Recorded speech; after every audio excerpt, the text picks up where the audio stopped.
Hello students, তোমরা যারা গৌরবঙ্গ ইউনিভার্সিটির আন্ডারে সেকেন্ড সেমিস্টারে ছাত্রছাত্রী আছো এবং তোমাদের রাষ্ট্রবিজ্ঞান সাবজেক্টটা মেজর কোর্স হিসেবে আছে, আজকের ক্লাসটা তোমাদের জন্য খুবই গুরুত্বপূর্ণ।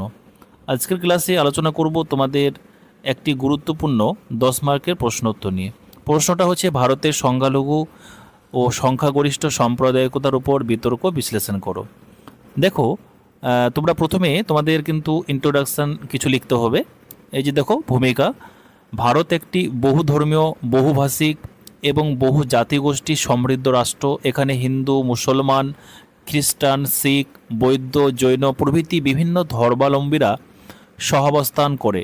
যদিও ভারতের সংবিধানে ধর্মনিরপেক্ষতার নীতি অনুসরণ করা হয়েছে, তথাপি বাস্তবে রাজনৈতিক, সামাজিক ও সাংস্কৃতিক পরিসরে ধর্মীয় পরিচয় প্রায় বিরোধ ও উত্তেজনার কারণ হয়ে ওঠে। এই প্রেক্ষাপটে ভারতের রাজনীতিতে সংখ্যালঘু ও সংখ্যাগরিষ্ঠ সাম্প্রদায়িকতা নিয়ে একটি গুরুত্বপূর্ণ বিতর্ক দানা বেঁধেছে।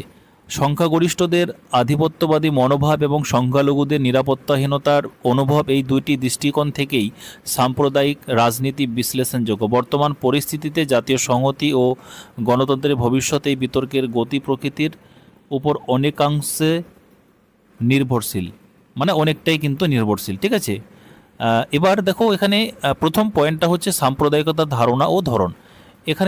এখানে তোমাদের দেখো পয়েন্টটা, সাম্প্রদায়িকতা বলতে বোঝায় ধর্মীয় পরিচয়ের ভিত্তিতে সমাজে গোষ্ঠীগত বিভাজন এবং একে অপরের প্রতি অবিশ্বাস ও বিদ্বেষ। এটি কেবল ধর্মীয় ভাবনার উপর প্রতিষ্ঠিত নয়, বরং রাজনীতির সঙ্গে জড়িয়ে এক ধরনের সামাজিক প্রভাব তৈরি করে।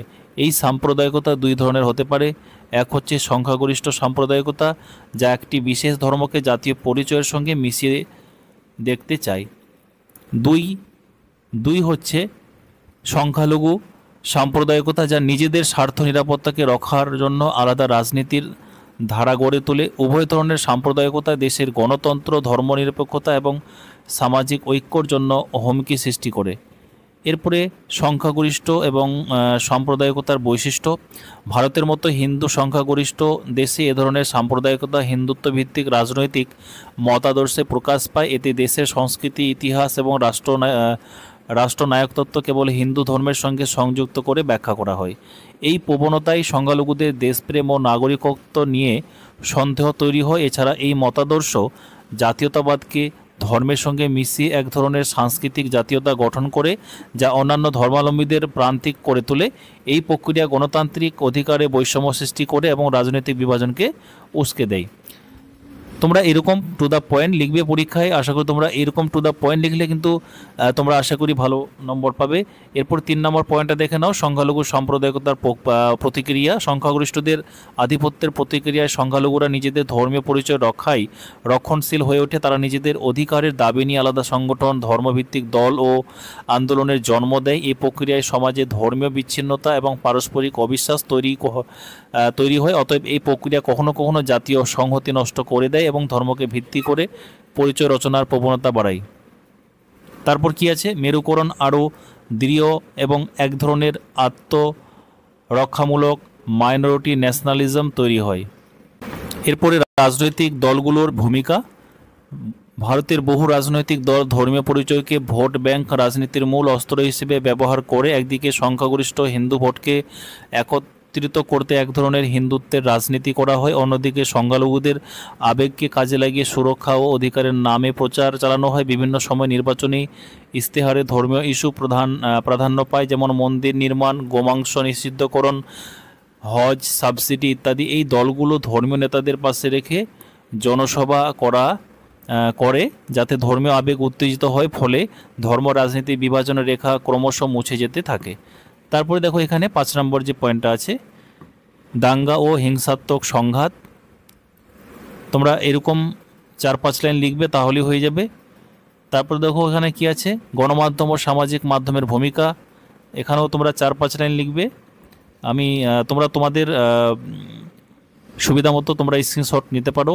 ঠিক আছে, তোমরা স্ক্রিনশট করে রাখো। এরপরে 7 নম্বর পয়েন্টটা আছে, সংবিধান ও আইনি রক্ষা কবচ। এখানেও তোমরা কিন্তু 4টে লাইন করে তোমরা লিখবে, তাহলেই হয়ে যাবে।